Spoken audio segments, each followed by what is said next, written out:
എത്ര വലിയ വിഷയമാണെങ്കിലും ഒരു ഭാര്യയും ഭർത്താവും കൂടെ ഒരു കസേരയ്ക്ക് അപ്പുറം ഇപ്പുറം ഇരുന്നിട്ട് ഒരു 5 മിനിറ്റ് ഒറ്റയ്ക്കിരുന്ന് സംസാരിച്ചാൽ തീർന്ന് സർവ്വടിയും ബഹളം. പക്ഷെ സമ്മതിക്കൂലല്ലോ. ആര്? സ്വന്തം ബാപ്പായുമായി, സ്വന്തം മാതാപിതാക്കൾ തന്നെ. പെൺകുട്ടിക്ക് ജീവിക്കണമെന്ന് ആഗ്രഹമുണ്ടെങ്കിലും ഇല്ല, സംസാരിക്കാൻ പോലും അവകാശമില്ലല്ലോ. പിന്നെ സംസാരിക്കുന്നതൊക്കെ ഇവരൊക്കെ ആ പാവത്തിന്റെ ജീവിതം പോകുന്നു. എത്രയോ മക്കൾ യതീമികളായി പോകുന്നു. അല്ലാഹു അഅലം. അല്ലാഹു നമുക്ക് ഈമാൻ നൽകുമാറാകട്ടെ.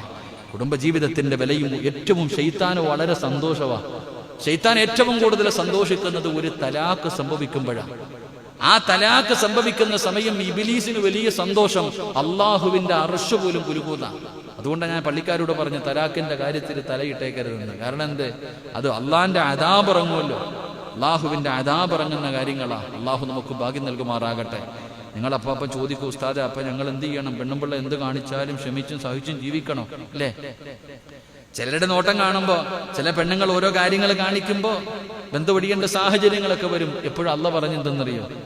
നബി സല്ലല്ലാഹു അലൈഹി വസല്ലമ തങ്ങൾ പറഞ്ഞത്, എടാ നിന്റെ ഭാര്യ എത്ര കൊള്ളാത്തവളാണെങ്കിലും എത്ര മോശക്കാരിയാണെങ്കിലും പറ്റുമെങ്കിൽ നീ അവൾക്കൊരു അവസരം കൊടുക്കുക, അവളുടെ കൂടെ ജീവിക്ക്.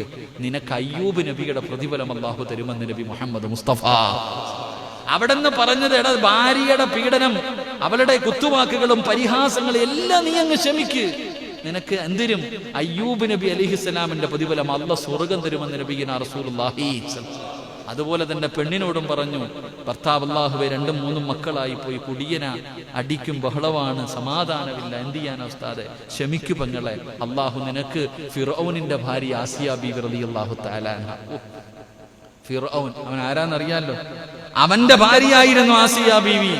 ആ ആസിയ ബീവിക്ക് അല്ലാഹു കൊടുക്കുന്ന പ്രതിഫലം ഭർത്താവിന്റെ പീഡനങ്ങൾ സഹിച്ച് ജീവിക്കുന്ന ഭാര്യയ്ക്ക് അല്ലാഹു കൊടുക്കുമെന്ന് നബിയുനാ റസൂലുള്ളാഹി സ്വല്ലല്ലാഹു അലൈഹി വസല്ലം.